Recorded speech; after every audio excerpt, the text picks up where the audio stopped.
Sebastian had the peculiar habit of collecting silences. While the world around him pulsed with voices and expectations, he preferred the moments when he could hear only his own thoughts. This was how he survived the routine at his father's investment company, where the days were wrapped in numbers and polished phrases that didn't seem like his own. Since losing his mother 3 years earlier, he felt like a piece out of place, fitted into a jigsaw puzzle he never chose to assemble. The relationship with his father was like a poorly built bridge. It bore the weight of the necessary, but there was neither beauty nor solidity. The conversations, rare and short, revolved around results and goals. The emptiness he carried, however, could not be filled by charts or reports. He felt that something inside him was extinguishing each day, like a flame that couldn't find oxygen. It was on a grey afternoon, while looking at the city through his office window, that he decided to change the direction of the wind in his life. Without warning, he took a leave of absence and bought a backpack. There was no fixed destination, just the desire to find something he lost long ago. Himself. After a few weeks of impromptu travels, he arrived at a small coastal town, guided by the smell of salt and the sound of waves. It was the kind of place his mother would have loved to visit, with its quiet streets and boats gently swaying at the dock. That morning, Sebastian decided it was time to disconnect from everything, literally. He left his phone, watch, and even his shoes in his backpack and walked along the beach, feeling the cold sand beneath his feet. The water called to him like an invitation.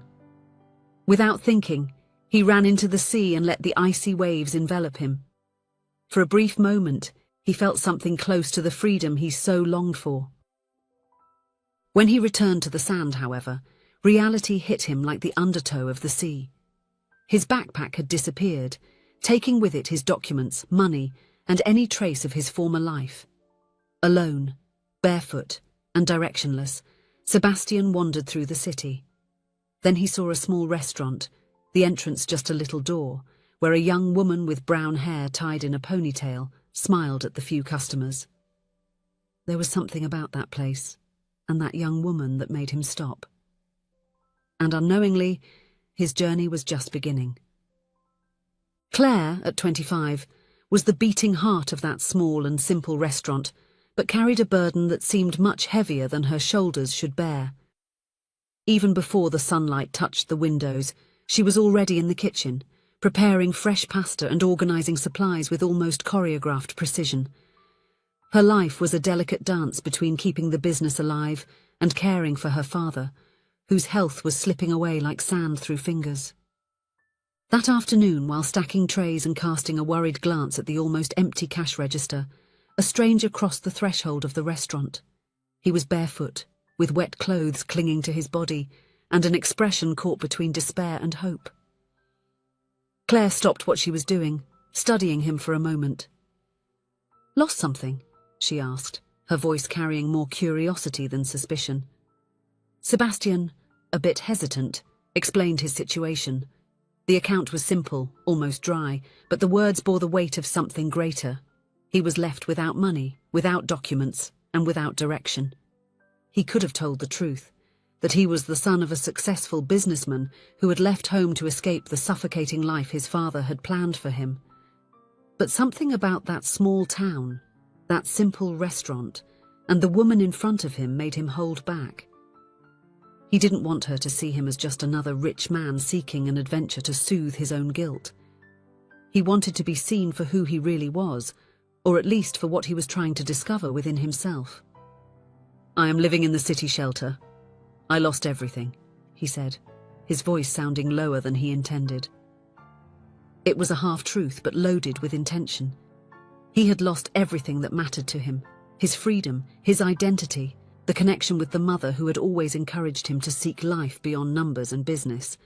Seeing Claire nod, offering him a warm meal and the chance to work, Sebastian felt a mix of relief and guilt. He knew he should tell the truth, but for now, he preferred to let her see in him what perhaps he himself was still trying to see. Claire crossed her arms, pondering. It wasn't the first time someone had shown up with difficult stories. The world seemed to have an infinite supply of them. But there was something in his eyes. a vulnerability that didn't match the firm demeanor of someone who seemed used to being in control. "You must be hungry," she finally said, without any drama. "I can offer you a meal, if you're willing to work a few hours in the kitchen." Sebastian accepted without a second thought. The relief on his face was almost imperceptible, but Claire noticed. At that moment, he seemed less like a customer and more like a piece that somehow fate had set on her board. In the days that followed, the new helper became a discreet but indispensable presence in the restaurant. Amid the hot steam escaping from the pots and the rhythmic sound of dishes being washed, he observed the owner of the place with growing curiosity. There was something fascinating about the way she moved in that everyday chaos, as if her energy were the only thing keeping everything running. The stove whistled, the phone rang, and, in the midst of it all, she still found time to respond to her father, whose frail voice came from the back room. Working side by side, Sebastian began to unravel the pieces of Claire's life, almost without her noticing. It wasn't just the exhausting routine that shaped her, but the stories hidden in the pauses between one served dish and another. He discovered that after her mother's death, the young woman took on a role no one had asked her to, but which she accepted without hesitation. She raised her younger brother while her father struggled to keep the restaurant afloat. When the time came to choose between her studies and the sustenance of her family, she didn't hesitate. Despite carrying so much, Claire seemed to harbour an untamed flame within her. On a quiet night, as the two cleaned the empty hall, she suddenly stopped and looked at her work companion, as if she had decided he was someone she could trust. "One day, I want to transform this place," said the young woman, her voice low but firm. "Not just survive. I want it to be something I'm proud of. Maybe even build an inn here next door, you know. A space where people feel at home." Sebastian listened without intervening. He wasn't a man of easy words, but at that moment he realized he didn't need them. The sparkle in Claire's eyes was enough to fill the silence between them. It was more than admiration. It was a strange and new feeling, as if he were rediscovering something forgotten. As the days passed, the visitor felt changes he couldn't name. The armor of cynicism and frustration, which he once considered part of who he was, began to crack. There was something transformative in Claire's simplicity, not a naive simplicity, but a strength that turned difficulties into purpose. He began to realize that wealth wasn't what he had left behind, but what he was living there, in that small and meaningful space. The conversations between the two deepened. She shared precious memories, painting portraits of a past that Sebastian could almost touch. The aroma of homemade bread baked by her mother, the starry nights when her father told tales of sailors, and the stolen moments of joy with her younger brother. In turn, he revealed parts of himself, reluctant at first but increasingly at ease. It was as if Claire had a key to unlock doors he hadn't even known were locked. In that small kitchen of a seaside restaurant, Sebastian discovered something he had never learned in his meeting rooms and luxurious travels. Wealth was not in what you owned, but in what you lived. And the young woman lived intensely, even on the toughest days. He was in love with her, in love with seeing the beauty of life once again. One night, after a long day at the restaurant, Claire surprised Sebastian with an unexpected invitation. "You should have dinner with us at home. I want you to meet my father," she said, her eyes lit up by a shy smile. The man felt his heart tighten, torn between the joy of being included in something so intimate and the weight of the lie he carried. Even so, he accepted, wishing for a moment that he could be just the simple man she believed him to be. Claire's house reflected who she was: simple, welcoming, full of small touches that spoke of care. Old photographs on the wall, the smell of fresh spices coming from the kitchen, and a lazy cat curled up on the sofa. Her father waited in an armchair near the window. Despite the evident frailty, there was something about him. A sparkle in his eyes, a firm tone in his voice, that made Sebastian feel small in his presence. During dinner, conversations flowed naturally. The gentleman, with a wisdom that seemed to have been sculpted by time, shared stories and reflections that captured the visitor's attention. "Life is never easy, my young man," he said, watching him intently. "But it's not the burdens that define us, it's the choices we make as we carry them. My daughter is an example of that. She never bows to hardships." The words pierced Sebastian like needles, bringing his guilt to the surface. He looked at Claire, who smiled as she served her father another slice of pie, unaware of the inner conflict he was experiencing. It was painful to be in such a genuine environment while his lie hung over everyone like a shadow. The following days brought a newfound closeness between the two. They began to spend more time together outside the restaurant, walking on the sand at sunset or simply sitting on the pier, listening to the sound of the waves. She, who had always been a fortress of self-control, found in him someone she could trust with her dreams and vulnerabilities. He listened to her with an interest that seemed deeper than mere curiosity, as if he were trying to absorb everything she was. He, in turn, felt transformed. There was something about her quiet strength, her ability to find beauty even in adversity, that disarmed his defenses. For the first time, he saw meaning in something that couldn't be bought with money. One afternoon, while sitting on the small staircase that led to the room at the back of the restaurant, the sound of the waves breaking in the distance was the only companion to his thoughts. He ran his fingers distractedly through his hair, while the weight of the lie he had told her suffocated him. "Why didn't I tell the truth?" he thought, staring at the ground as if he could find answers there. Perhaps because for the first time he didn't want to be defined by the last name he carried, nor by the money that had always been his gilded cage. There no one looked at him as the son of a tycoon. She, with those eyes that seemed to read his soul, saw something more, something he himself had forgotten.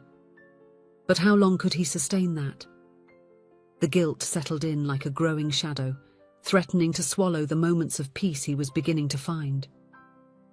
In the big city, his father, furious with his prolonged absence, finally discovered his whereabouts.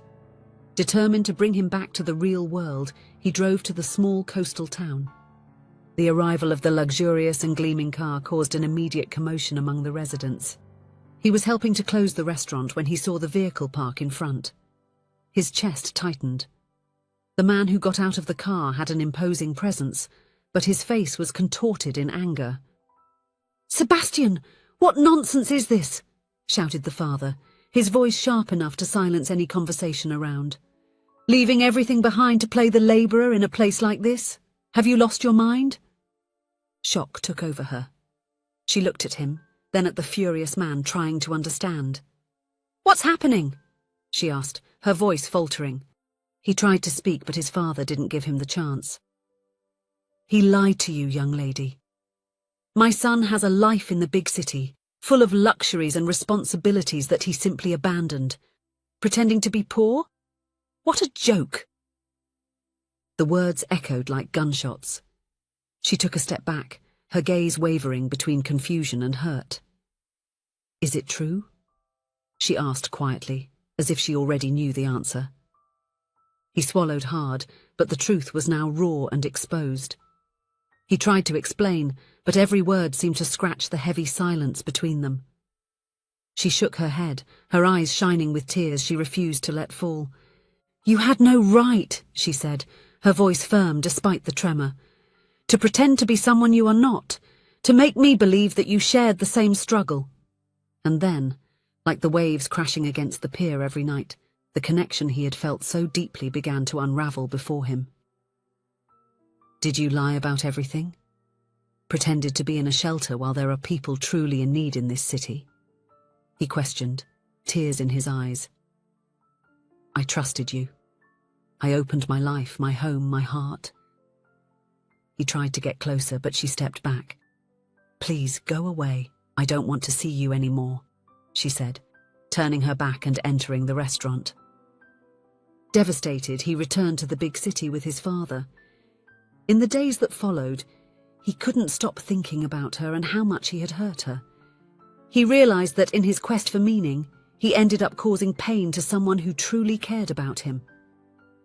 After much reflection, he made a decision. He wrote a long letter explaining his reasons, his past, and how she had changed his perspective on life. Along with the letter, he did something concrete. He negotiated with the restaurant's creditors to alleviate her debts, but in a way that respected her autonomy and did not seem like a handout. Months passed. He had returned to work at his father's company, with his heart still with her, but with his mind renewed after some time living that way. One day, while visiting a food fair in a neighbouring town, he spotted a familiar stand. His heart raced as he recognised her, smiling and serving dishes to customers.